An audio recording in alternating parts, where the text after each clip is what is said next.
Hey guys, how are you doing? Hope you had a good week. This is Richard Sachs, just trying to get comfortable in the chair here.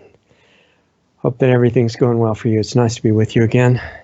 This is Lost Arts Radio Live for October 26th of 2019, almost Halloween in the US. I was looking around this week, trying to think and reviewing news and current events and national and world situations, what would be good for us to cover today. Obviously, all the details can't be covered in an hour a week, so we look for significant events or trends or things like that. And for some reason, I really felt like stepping back and getting kind of an overview of what we're seeing happening in the world right now. And from that perspective, it's unavoidable to notice that there's this great struggle going on right now, and it's been building up for thousands of years at least, and really between light and dark, and it takes different forms in different parts of the world, different cultures. But behind all the forms, it's really the same thing. It's a struggle between life and death, life forces and death forces, and light and darkness. And one advantage that you notice that the dark side really has in it is they're incredibly organized, very sophisticated, and they've been working on this for a long time. I mean, it's an intergenerational program. And another advantage besides organization that they have is that normal people would not easily be able to really imagine what they're up to and why anybody would want to destroy everything. So we'll get into that a little bit too. But they have a very elaborate and detailed power structure now, kind of a pyramid-shaped power structure looking from a business perspective.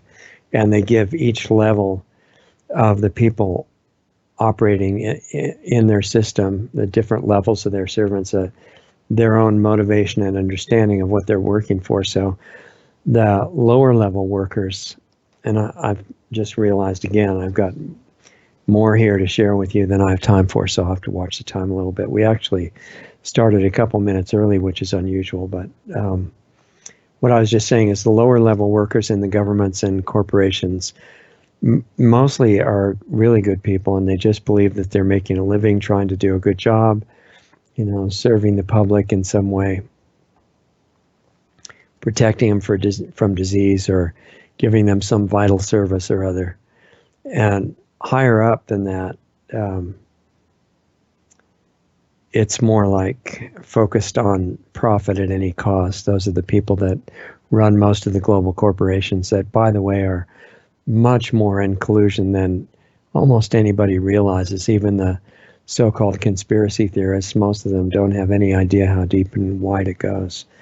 But at those higher levels,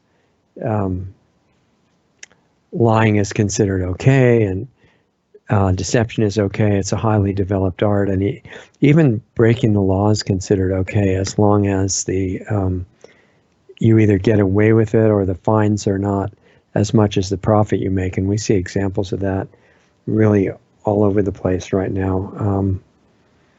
Certainly the drug companies are involved in it, but it's not just the drug companies, it's many other kinds. They get caught for something and they get fined, and it's like a tiny fraction of the profit they made by doing what they got caught for, so it works out great. And a lot of the agencies that are regulating them are in on the business, so very unusual situation. And anyway, that at the corporate level, the people running the corporations in partnerships with the governments and government agencies are in it for profit and prestige and their sense of power and being really important people able to control all these things. And as you go higher up the ladder in the power structure, there's a darker element that increases as you go up, and it's less and less about money, and you get into the levels where they actually control the money system.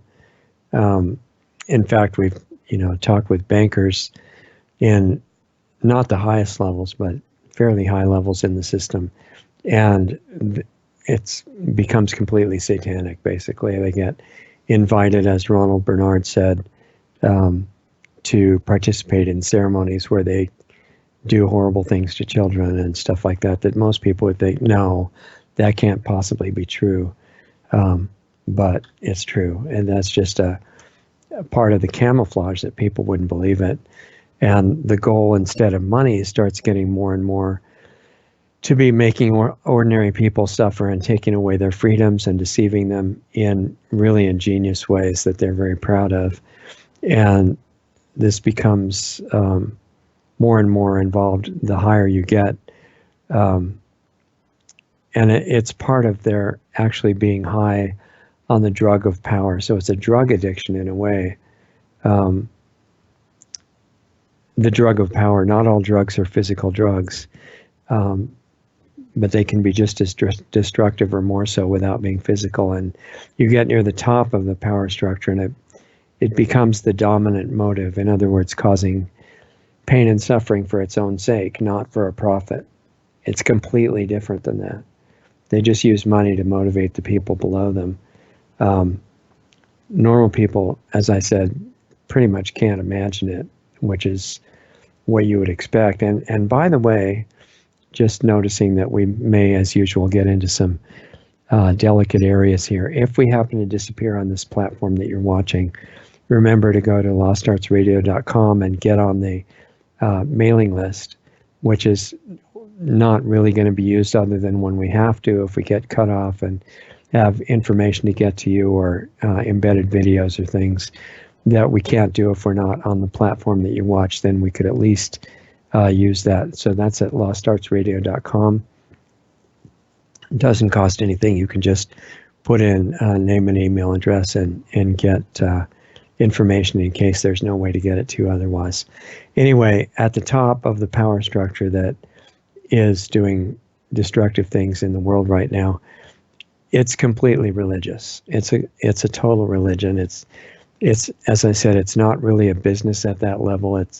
There's a sacrament in that religion being a central element of the belief system and what they do, and it's called sacrifice, which is a really ironic kind of counterintuitive term, because they're not there to make a sacrifice. That's not what it's about. They're sacrificing you. They're sacrificing the sacrificial animal that has no say in the matter at all, as far as I know. And it's code for killing, basically. It's not a big sacrifice. It's killing somebody else, not yourself, and not on the surface anyway. And the whole idea of the doctrine of sacrifice, which is a really, really sick idea, is that if you kill an innocent being, and a human or an animal or whatever is appropriate, whatever is available, but if it has to be innocent, and then if you do it exactly in the correct way, then you get great spiritual benefit out of that, and God is really happy with you, and gives you all kinds of presents and things for being such a great devotee. And in the sense that the people in charge of the destruction of life in the world are concerned, they want a particular spiritual blessing from this. And it's not what you might think. It's to live with that dark God that they're worshiping, God of pain and destruction forever, and just get to enjoy that, which doesn't sound very enjoyable to normal people, but they think it would be great, and it's what they're after as their ultimate goal. So the ultimate reward, wanting to get that level of benefit from God, is going to take a pretty big sacrifice, right? Catching a bull or a sheep or some other animal is not going to do it. You might get some small rewards, but not the one they want. So they thought, what can we do to get this total ultimate level of bliss of living with the dark God forever? And they thought, oh yeah, I know, kill the whole biosphere, not just the humans, but everything. And obviously that would be the best sacrifice you could do on Earth, because a lot of those beings are going to be innocent. They're going to qualify, and you get them all at once, or at least in a relatively restricted period of time. So That's the idea. Kill the biosphere, kill all life on Earth, including themselves. And again, normal people have a really hard time grasping this because they don't think it would be that much fun to kill themselves. But these guys think that it just shows the sincerity of the ultimate sacrifice. And, you know, a lot of people who are in touch with part of this and realize, as weird as this sounds, it's actually what's going on. Our friend Mike and others have talked about how it's being done all over the biosphere, but what they're not including is the idea of the perpetrators including themselves in the sacrifice. And you can tell that that's their plan. That's not just population reduction, as they say, to leave the earth for the people that think they're the elite. It's really obvious, or at least it should be obvious, that the changes that they're making to the world, to nature, to species here, they're not the revocable kind that you can just fix when you have eliminated the excess humans or something there. The entire earth is being intentionally poisoned. Chemicals and poisons from agriculture, GMOs infecting the whole genetic code, from the microbes through the animals and the insects and the birds and everybody, all the way up to and including humans, including the perpetrators, by the way. Even if they don't eat GMOs, which a lot of the top level ones try to eat organic while they feed the GMOs to us, there's no way to keep this out of everybody's system if it permeates everything, which is what it's doing. They're setting up wireless radiation, which disrupts the intercellular communication in your body and animals' bodies and insects' bodies. It's been demonstrated that it can kill trees and plants. It's not really to make it easier for you to download video games. That's not the actual plan behind it, or a lot faster movies and things like that. 5G is like another step forward in that system. And we've had Barry Trower and Mark Steele and people like that, others, on the Sunday show where we have guests. And they've explained, especially Mark recently, that 5G is a weapon system. And there's a reason that it has these big power supplies at the base of each transmitting station, because it can be used as a lethal weapon or as a disabling weapon or as a mind control weapon. It has a lot of great options that are included. That's not something that you deploy if you want to save the natural world and just get rid of the human beings. It's just the opposite. And this makes it obvious what is actually what they're moving toward and what the goal is. Geoengineering, which, it is man-made climate change. So the people who want us to be terrified about climate change and global warming are correct about it, in that sense, that the geoengineering, the high altitude spraying of toxic metals and biological weapons and chemical weapons, which is going on every day, it is radically affecting the climate. So, and it's man-made, so that's man-made climate change. It proves it's true. Poisoning the air and the land and the water and the food and everything. It's not the kind of climate change where, as they say, you're supposed to give up using energy, because the real energy sources have been available with free and clean energy for more than 100 years. And if you want detail on that, as we've mentioned before, look at the work of Dr. Stephen Greer, easily available on the internet. He's got a lot of great lectures, some of which are long, like 2 to 4 hours, but highly educational and worth listening to. He's done some incredible work. We are also given a system of toxic medicine, and the top level rulers know that that's ridiculous, and that the idea that injected or orally taken toxic chemicals called medicine, what a joke that those things are called medicine. You call, some kind of poisonous chemical medicine, it doesn't make it good for you. I know that's really deep concept they think that we can't grasp, but it's really not that complicated. Even the doctor should understand it. Yeah, they choose those chemicals to mask symptoms and to change the way that the body's expressing a problem, but it does nothing to get to the root of the problem. It just temporarily masks it, and sometimes doesn't even do that. And very often it's designed to be addictive, especially psychiatric drugs and things like that, so that it's intentionally very difficult to get free of them. It's possible, but you usually need help to do it. One of those rare doctors that can help you get off drugs and is willing to do it is very useful. But the idea that taking them in your mouth and injecting them into your body, and various invasive procedures and things like that would make you healthy is a very bizarre concept. I mean, calling it modern medical science is quite strange. It's all misinformation. But the people who deliver the information to you, the misinformation, are not just trained to memorize the information. And by the way, they are memorizing it. They don't really learn most of it. They memorize it, and there's a difference. If you've been through medical school, you know what I'm talking about. Just consider phrases like safe and effective and true, unrelated, and things like that that you learn. It's training like a Pavlovian training. It's not really deep understanding at all. It's unquestionably believing the drug company representatives and things like that. It's about as deep as it goes. It's not just doctors, all the medical personnel.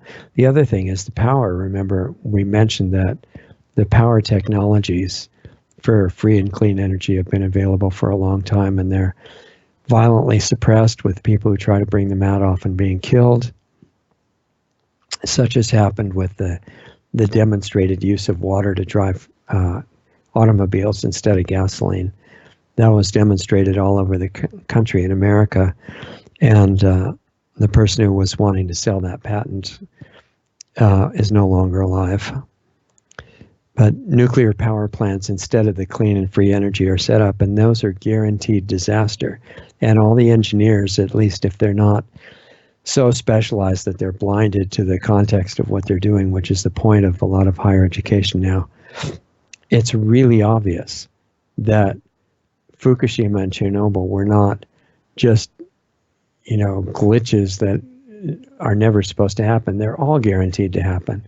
And virtually all the plants in America and most other places now are leaking, which is no longer reported, and pretty much guaranteed to eventually have catastrophic effects on the biosphere, especially in conjunction with earthquakes, which can now be manufactured anytime they want to cause earthquakes. They can do it, like has been happening recently in parts of California. But those plants are set up worldwide, leaking in basically time bombs.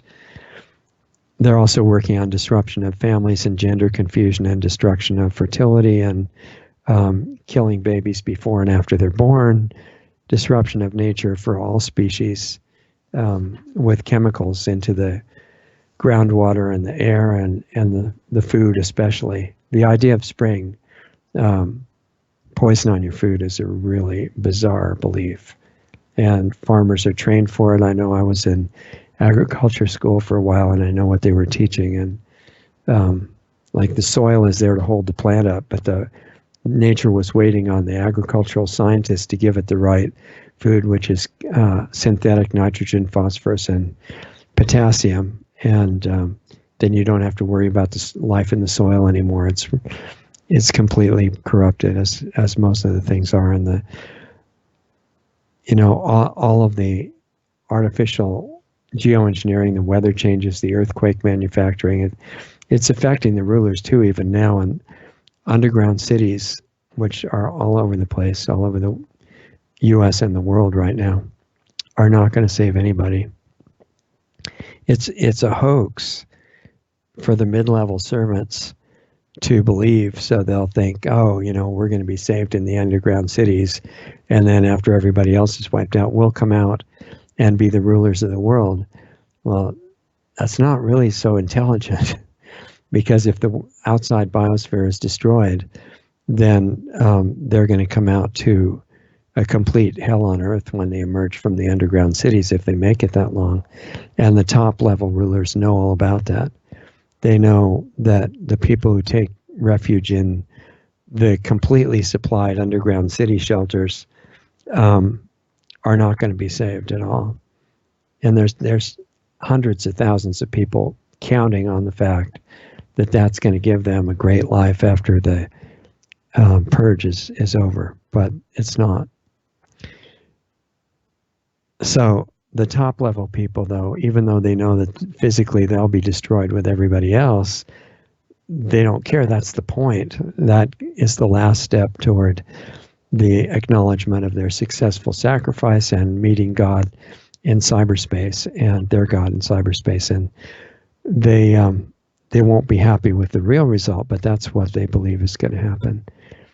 So why would anybody want to be a part of that?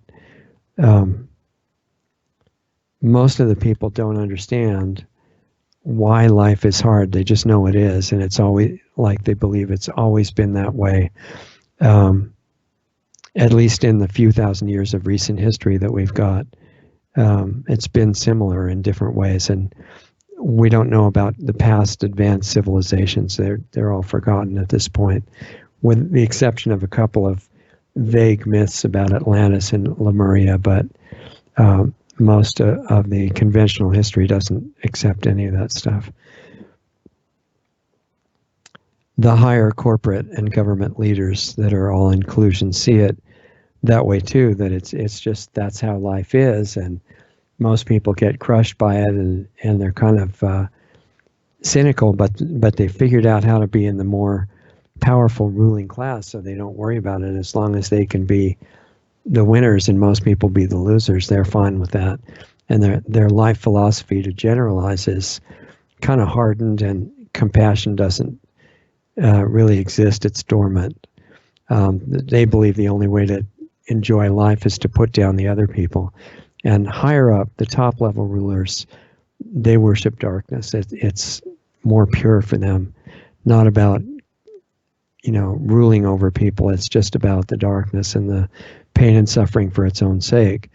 And they've engineered motivations and beliefs that they give to the levels of people below them who are doing their work. So the whole system will work to complete the destruction that is their project, that most people don't imagine is going on.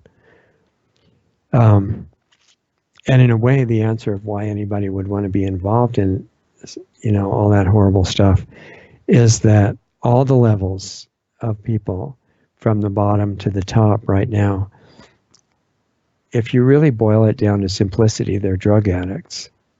All of us are drug addicts in different ways, including the top level rulers, because they're addicted to the drug of causing and spreading suffering and destruction, and that's a drug. They get a high out of it. And the more pain they cause, the more they feel that. It makes them feel like powerful, dark mini-gods, like the one that they worship. And the fact that they're controlling the fate of everybody that they're hurting is a rush of power for them. And the thought of coming off the drug of evil, which that thought is in their subconscious, it makes them really terrified. And what they do in response to that is block that out of any conscious thought. So their consciousness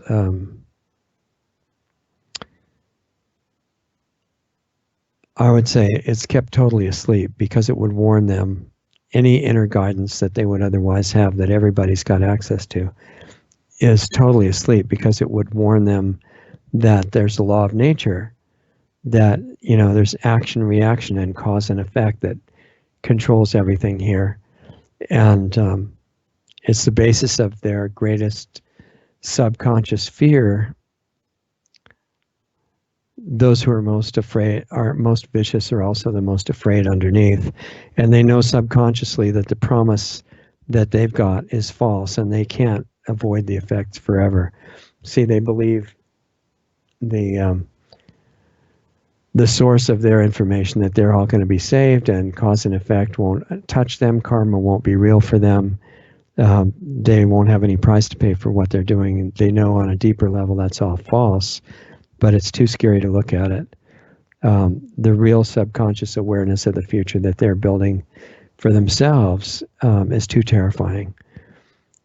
So the hatred that they're expressing toward other people is really hating themselves for betraying who they really are, because they're not different than we are. This is almost never acknowledged, but underneath their mountains of programming, they're the same as we are. They just got led in a different direction. It's turned into hate for all life instead of directed at themselves, and it's torturing them all the time, and they don't see it, and they don't think they could ever escape the drug, and that's not true. They will eventually, but the question is when. It could be a long time. So that's how the drug works at the top, and there are non-human levels above that keeping it going with similar consciousness. That the terms really don't matter. It's the reality behind the terms, but you could call them astral level drug addicts, demonic spirits, evil spirits, things like that. Those are real. And I think they're the inspiration behind the top level physical rulers that are leading everybody in the direction of not good things in the future. But farther down from the top, and this is not going to be just all negative, we're going to get to solutions. That's the important part. And really the only reason to go into all this is to see what we're dealing with that needs to be dealt with, and how to do that. But farther down the power structure, the people belonging to what they think is the elite class of controllers, and the high that they get from their drug is control and wealth, and not that wealth is bad, but using it to cause pain and destruction to other people. They're all into accumulating more wealth and power, and the people at the very top are not. That for them, it's completely dark kind of spiritual, quest that they're after. But farther down in the corporate and government agency rulers, it's about accumulating wealth and power, and then misusing it so that they feel like they're powerful and they can hurt the people below them, and that's where their addiction is. And it makes sense to remember that old saying from, let's see, I'm just getting some interference now. Doug, can you hear anything? Can you still hear me okay? Are you there? Okay, I hear talking in the background. I'm not sure where it's coming in from. Okay.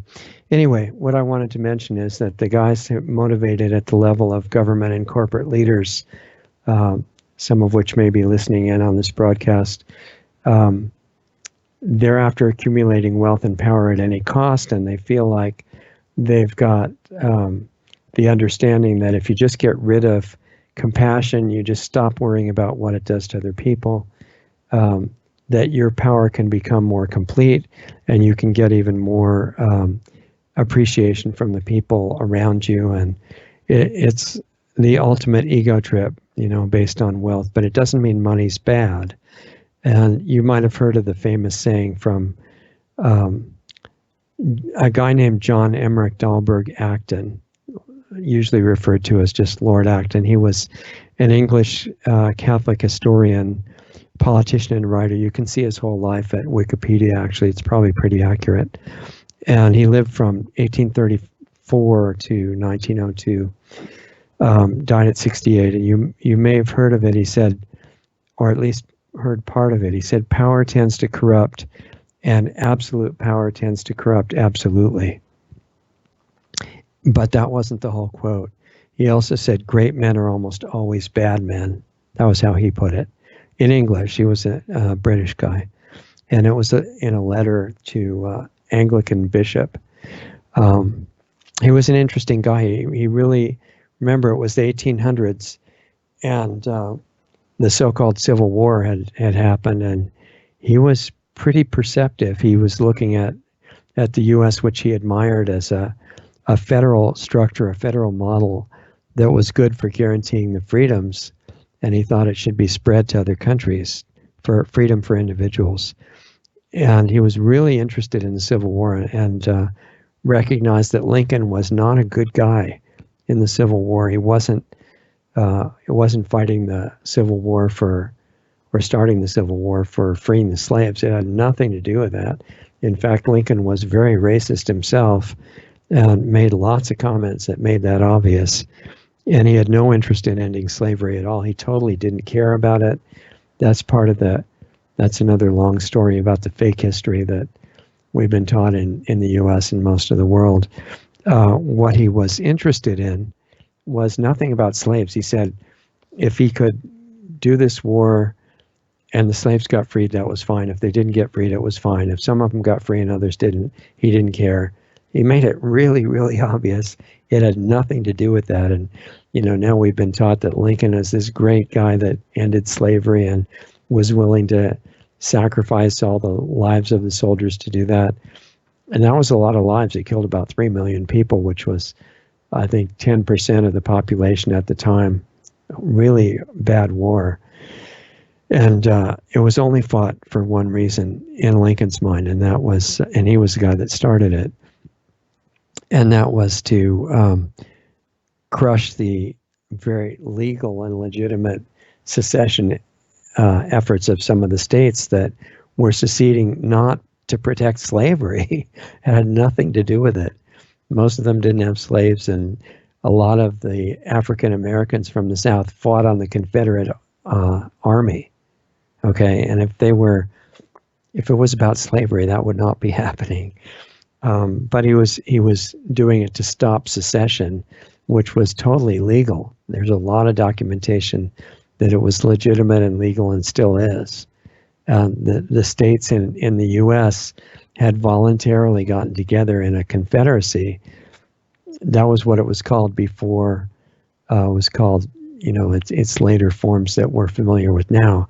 And the idea was a state means a nation. Okay, that's the meaning of state.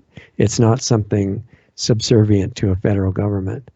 And they were creating a servant federal government to do a few certain limited tasks: protect the borders, protect against foreign invasion, protect against internal, they called it insurrection, and a few things like that.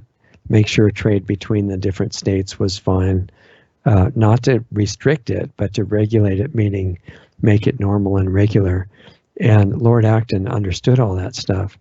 So he said Lincoln was really terrible, responsible for about 10% of the people in the entire country being killed.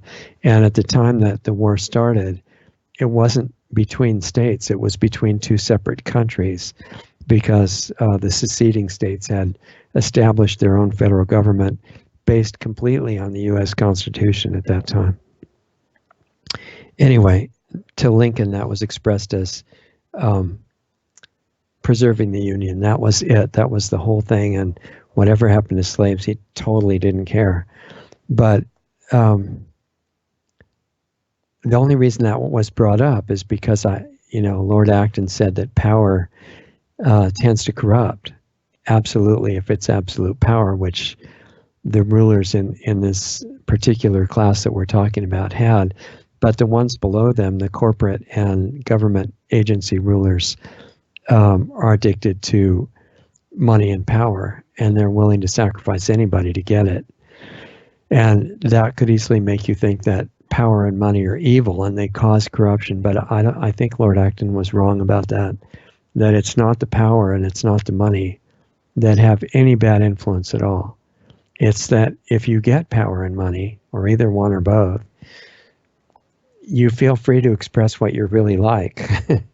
And if you're a really nefarious character, which most of those rulers tend to be, then you're going to use the money and power for destruction, and that's what they do. But I think it's not the fault of the money and the power any more than it would be reasonable to blame shootings on guns. It's not true. The shooting is done by the shooter, not by the tool. And it's the same with the money, that a billionaire doesn't have to use his $1 billion or trillion or whatever to do bad things. There's no actual unbreakable law that says that, as far as I know.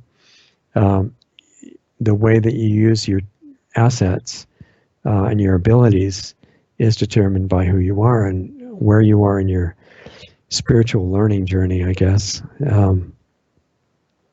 But it's not only the rulers and the criminals that are drug addicts, it's the rest of us as well. And it really, looking at it clearly, it's like the populations that are controlled by these high-level drug addicts that are high on the drug of power and Satanism and things like that. The victims are drug addicts too, but it's really different drug. The drug that we take, which is designed by the rulers, of course, and given to us, is mixed up and manufactured for our consumption. And I'm talking about not a physical drug, although they do that too, because they don't want us to be healthy and they don't want our minds to be cleared. So they do bring in and distribute the street drugs, but I'm talking about a drug that causes not a high, but kind of an addictive low, which sounds contradictory. Who would be addicted to feeling bad? No way that could be true. But what's true is not what we normally go around thinking. It is true, and the drug causes self-condemnation, hopelessness, kind of a stoic depression and despair and self-blame and blindness to what's really going on outside and inside of ourselves. And it becomes a prison, perfect for what the rulers would want us to be in. And it's stronger than steel bars. And in that prison, whole generations die, not even knowing they're in prison, just holding it against themselves and other people.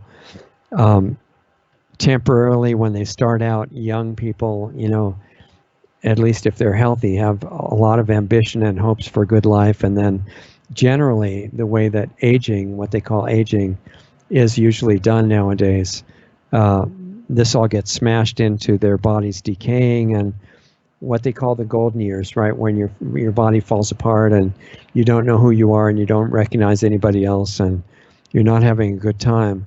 And it's a drug of thinking that that's, it's like a self-imposed prison, that the ultimate real life horror movie, and the drug is making us believe that that's our normal state, which is completely the opposite of the truth. And it keeps the rulers really safe in their positions of power. So it's very important to them that at all costs, we stay on that drug, keep taking it all the time, and don't miss our doses. And at the same time, the mid-level controllers up near the top kind of despise us as subhuman and don't mind whatever we're going through, keeping us subservient to them. But at the very top, it's not like that. They know that that's a lie. And they keep us drugged because they know if we ever came off the drugs, their control would end. Because we're actually limitless, and at the deepest subconscious levels, their biggest, very strange fear is that if we wake up, they might wake up, and they'd have to give up all the things that they're doing. And even though they know that would free them, it reminds me of this. Maybe it's a famous cartoon where there's a canary in a bird cage, and somebody opened the door. And the canary is on the opposite side of the cage from the door, grabbing onto the bars, hoping somebody will come and close the door, because the outside world is the terrifying unknown. And even though it's freedom, the canary would rather stay with the cage that it's used to. And that applies in different ways to just about everybody, keeping us where we are. So all these levels, the rulers and the bosses and the slaves, all of them are drug addicts. And if that doesn't change, breaking outside of the box of the usual way of thinking, then the self-destruction and mutual destruction is what it runs into. So it's not a great situation. And the whole point of even looking at it, which if you really seriously look at it, it's not a very pleasant experience. The point of looking at it is, how do you change it? it looks overwhelming with huge momentum behind it, like there'd be no way to get it to change. But the answer really, especially the way that we looked at it just now, is really pretty simple. It's get off the drugs, no matter what level you're at. Even if you're in the power structure, even if you're high up in it, even if you're elite banker level or above that, you don't have to stay a drug addict. If you're brave, you can step back and look at yourself, look at your own situation. Or if you're somebody in the general population, like most of us, if we step back and are brave enough to start looking at what drugs we're on, I mean, obviously the physical ones are damaging, but the drugs of self-destructive thinking and limited thinking are just as harmful as all the toxic medical and other types of drugs that we're addicted to. If the rulers, the people at the highest part of the power structure, ever did that, then they would remember themselves apart from the drugs, and they would help us get off drugs too, because it's not a normal desire to stay drugged out of your mind and destroy your own life, and they would stop doing that. But that doesn't seem too likely right now. There's no sign of it happening. There are occasional defectors, and those guys and women can escape for themselves, but the general population of global rulers doesn't seem likely to want to get off their drugs. So that leaves us, and being the vast majority of the population, if some of us were able to do that, we could help the others in our situation, and even the rulers, from a position of our normal natural state and normal power of who we are, which has been forgotten for a long time. Most of us are too scared to leave the familiarity, like the canary in the birdcage, to leave the familiar enslavement, basically, is what it is, because the unknown, we've been trained to think the unknown is scary. But it doesn't take that many of us to affect all the rest. It could start what they used to call a chain reaction. But it's important, because the whole question of reversing the nightmare that we call reality right now comes down to just one real simple thing, and I like to be able to understand it simply if it's accurate, and that is get off drugs, break the addictions. And that starts, or one way to start it anyway. I guess there are people that can just inspire themselves and say, wait a minute, this is stupid. I don't want to keep doing this. All these ways of thinking that I've been doing forever are just self-destructive, and there's zero redeeming qualities or benefits from them. I'm not doing it anymore. But that's rare, and for most of us, it could really help if we get some real education to undo the false education that is keeping us on the drugs every day now. And you can see the false education is going all the time through the televisions and other ways. It's keeping us drugged and supporting our own self-enslavement and suicide on all levels. We won't be bothered in telling you this as long as the power structure thinks we're not going to reach anybody with the shadow banning and the censorship and disabling the view counters, so it looks like nobody ever watches our videos, which is what's going on right now on the major platforms. But if they ever think that people would pay serious attention to this, we'd be gone in a second, because at the highest levels they know that if you actually don't just see this as entertainment, but actually think about it and absorb it, they know that this is the weak spot, like in Star Wars, where they were trying to blow up the what do you call it, the false moon, the Death Star. And Luke, who's one of the stars, says, yeah, there's this one place where if we could attack that one small port on the Death Star, that would destroy the whole thing. And I think the victim humanity getting off the drug of the way that we're used to thinking, that we're taught to think, would be like that weak spot in the Death Star. So they're watching for it. but they don't think anybody will take it seriously right now. So they hardly care if we talk about it. It's only if we take action on it. So the false education is to make sure we don't take it seriously, and that, that's going on all the time. We're taught false knowledge about how to keep our bodies healthy. And in fact, what they teach us about health is actually how to become sick and degenerate. And the misconceptions that we learn, and even if we're health professionals, so to speak, it's really important what you do to your body, because you're in your body right now. You've noticed that, I'm sure. And your brain is part of your body. This is a really deep concept, right? And if you don't know, like we don't have the owner's manual in the printed version that we can see, so you make all these mistakes, and the result is what they call normal disease and aging and all this stuff. If you get really physically sick, I'm sure you've noticed, it's very hard to think clearly. The physical brains don't work well. They're compromised and poisoned. And the beliefs that we're taught to make sure we don't figure it out here's just a few examples. I mean, these could go on for hours, but a few examples. Germs cause sickness and death.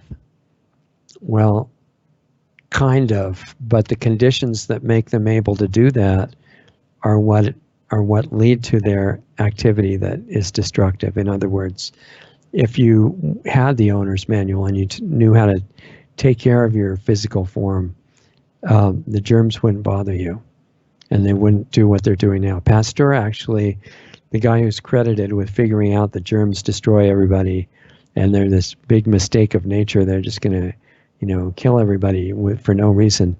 Near the end of his life, he was saying, not exactly what I thought it was, sorry about the germ theory thing. And to paraphrase Egon in Ghostbusters, that wasn't really what it was. I was mistaken. And he actually said in French near the end, the germ is nothing, the terrain is everything. I don't know how to say that in French, but that's what the quote was. And what that means is not that the microorganism doesn't exist. You can see them in a microscope. They definitely exist. You can see them running around and acting like independent little creatures. They exist. But what they do in your body and elsewhere depends on the condition of your tissues. That's what Pasteur was calling the terrain. So to just superficially say germs cause sickness and death, that leads to all kinds of mistaken actions to preserve health, like trying to sterilize everything and poison everything, and using this poisonous hand sanitizer stuff that goes right into your skin and goes into your blood. I mean, a lot of really dumb stuff that we do. And it's similar to the idea in agriculture that you have to poison the food before you eat it, you see, to be really scientific, right? Because if you don't, the world will starve, because they poison the soil with chemical fertilizer, which destroys the delicate balance of all the life in the soil, plus flowing into the rivers and the groundwater, and people drink it. And I mean, stuff like that farmers are actually taught to do that in ag school. I know, because I was there listening.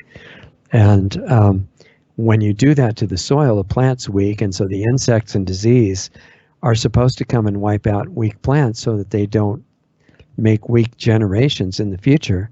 It's a very, precise system. And so when they do that to the soil, they point to the plant and say, look, we got all these insects and plant diseases. If we poison it, then we can feed the world. And because we're taught not to really think about anything, most of us say, oh yeah, that makes sense. And we have the poison food in the store, but it's not accurately labeled as poison food, because that might affect sales, right? It's called conventional. Sounds really normal. It's not conventional, it's poison food, but we're taught that that's normal, and we're taught that drugs restore and maintain health, that if you inject poisons into your body, all kinds of really horrific poison that you wouldn't even believe if you knew what they really were, and you put them through hollow needles into your body, and that's really going to make you healthy and prevent disease. Poisoning the water protects your teeth, which the CDC's own site proves that it's not, has never done that. That chlorine is really good for you to drink and it's totally safe. They don't tell you about the fact that it's a halogen and it displaces iodine in your thyroid and leads to a lot of great business for the medical industry. They tell you that a lot of major diseases are unavoidable and due to genetics, or you're just too old, so you're supposed to get all these diseases. That sunlight is on your skin is harmful and there's no safe level. People believe this stuff in huge numbers. Processed dead food is really healthy, builds good tissue. Toxic body care products are fine. Wireless radiation is no problem, not helpful, and a lot more stuff than that. But this has made countries that spend the most on so-called healthcare, America and other countries, really sick, including now chronically ill children in huge numbers, the majority of them. That was not true a few decades ago, and it's genetics can't change it that fast. We're taught from a really young age that we're not really capable of knowing how to take care of ourselves or how to understand anything. And the best we can do, this is in higher education even, is to learn a whole lot about a very narrow field of knowledge called specialization, and then use teams of government-approved experts to correct all the things that we believe about our lives and what we need to do, and that corporations and governments really care about us and protect us. And yeah, they care about us at the top levels, but it's like you might care about your chicken sandwich or something. It's not really to make us healthy and happy. The government-approved technologies we're taught are safe, like the microwave stuff that's rolling out now in the 5G and everything, as long as it's approved, the GMOs, all that. We may, as a society, excuse me, or as a population of the world, be forced to block out the sun because the sun is so harmful. Obviously a big mistake of nature. It's making the earth too hot. And we might eventually have to start spraying poison into the atmosphere, and it would probably only kill a few tens of thousands of people, but it would save the world and it would be wonderful. And the thing is, they're already doing that, teaching us that the value of life is nothing, that unborn children are just a piece of tissue in the mother's body, and killing them, some people say up to age 3, is just health freedom and, logical and saves the earth too. Also, we're being taught now really intensively that language and opinions that disagree with the power structure are called what you call hate speech, and they have to be made illegal, which that's happening very quickly. And that basically everything is racist, that they're drumming on this idea constantly to make people fear and hate each other and fight all the time. None of that's normal. The races are not normally designed to hate each other at all. We're supposed to cooperate. We're designed to be able to do that. We're taught that sovereign countries are bad, that citizens should be disarmed for world peace, which is completely insane, that freedom and private property are unsustainable.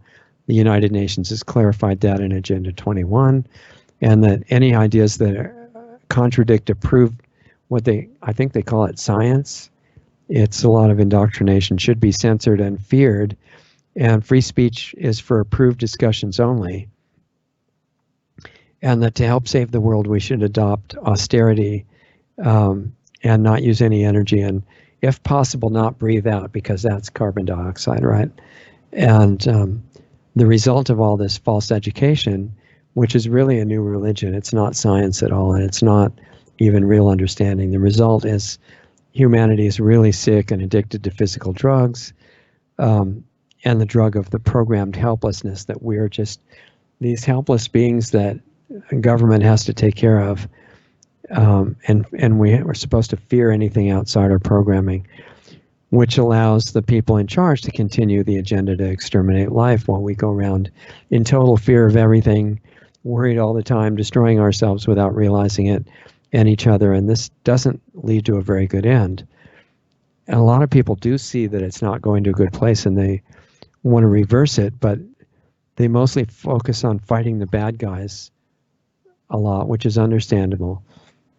But if you do that without healing yourself, the results are not good, and you just get new bad guys coming into power. It'd be a lot better, totally different outcome if we learn how to change ourselves first. You know, that missing owner's manual that we're getting into trouble because we don't have.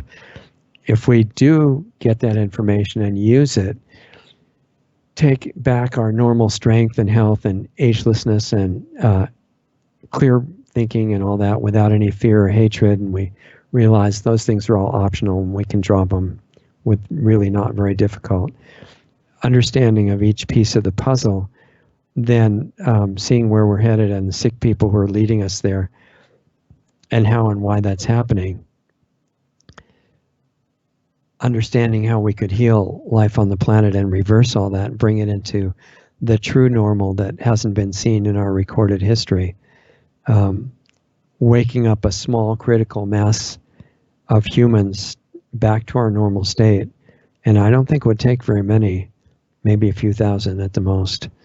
Then that consciousness could spread, and it could even affect the bad guys or the people playing the role of bad guys.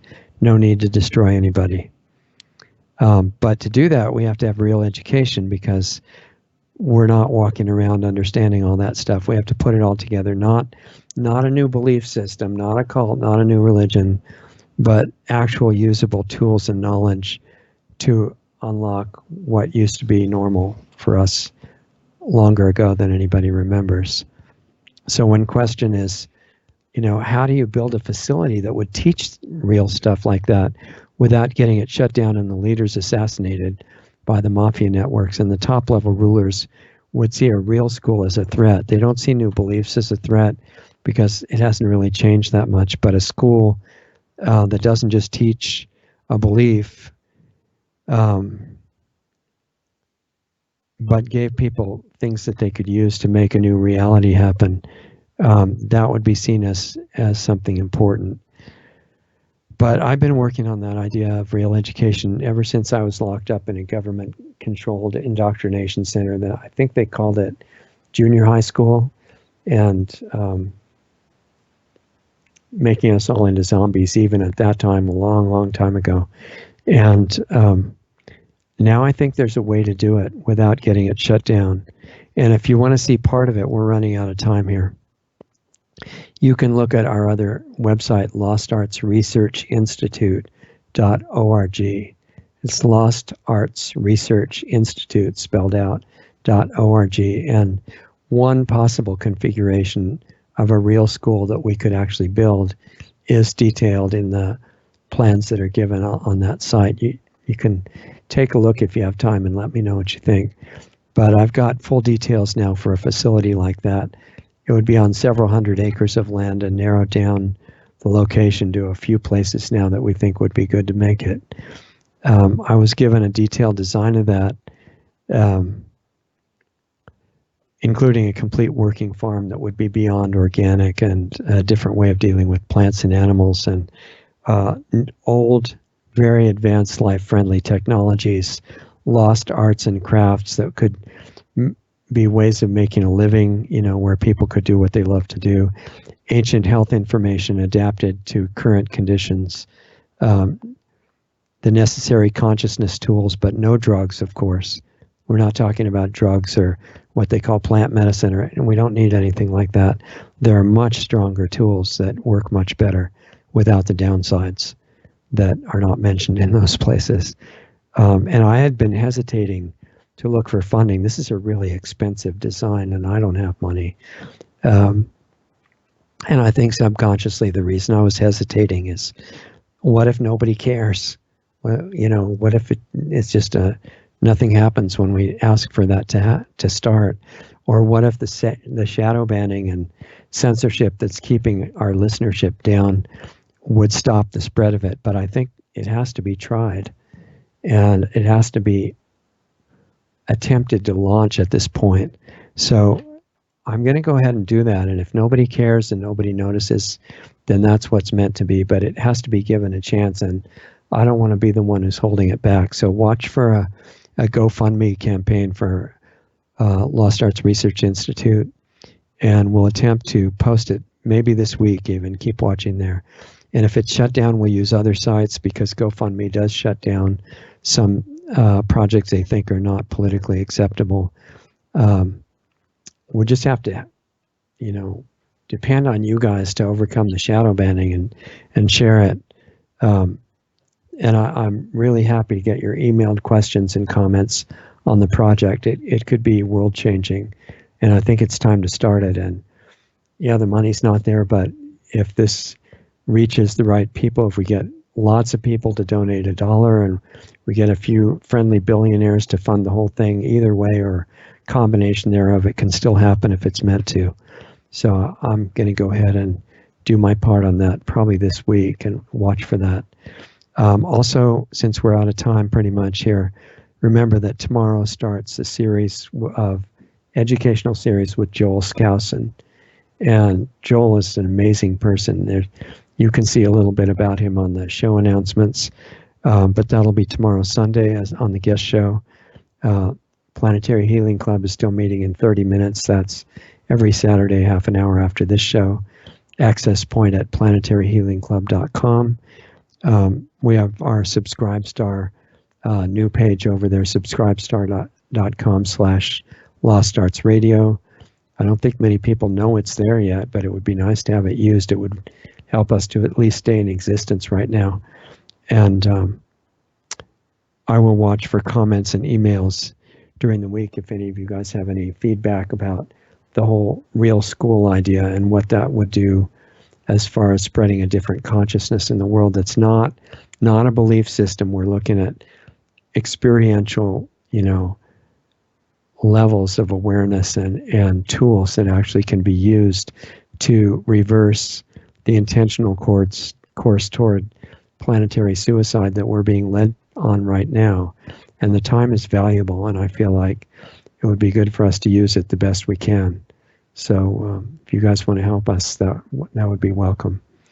Anyway, thanks for being with us for this hour. I know the time is really valuable for you. I appreciate your letting me be with you on the show, and hope you have a great week. Remember Joel tomorrow night, and I'll see the rest of you at Planetary Healing Club in 30 minutes. Talk to you soon.